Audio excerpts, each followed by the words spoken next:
naše korenine teorije kontinuitete. Prej sem navedel Marija Verneja, gre za vrhunskega zgodovinskega jezikoslovca, ki pravi takole. Začeti moram s tem, da pospravim za eno najbolj absurdnih posledic tradicionalne kronologije. Prihod, in to celo v zgodovinskem obdobju Slovanov, na neizmerno območje, kakršnega danes zasedajo.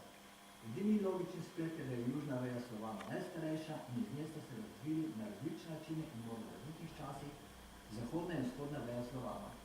Danes le še manjšina strokovnjakov podpira teorijo o poznem preseljevanju Slovanov. Se nobena od različic poznega preseljevanja ne odgovarja na vprašanje, kaj je omogočilo Slovanom, da so postali dominantno ljudstvo Evrope. Prisotnost Slovanov na območju, ki je zelo blizu sedanjemu, obstaja od neolitika.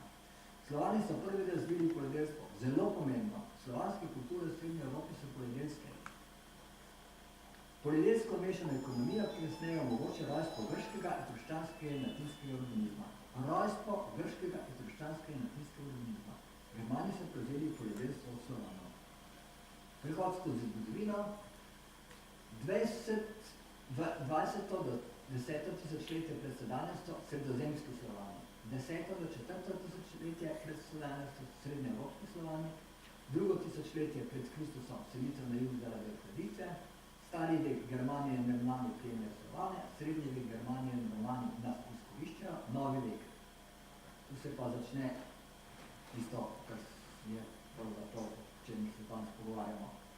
Nemški imperializem z znanostjo odreka Slovanov staroselstva in postavlja temelje fašizmu in nacizmu in za posledični nacistični genocid Judov in Slovanov se Nemška akademija znanosti in umetnosti ni opravičila, niti ni zgodovino postavila na dokazljivo osnovo.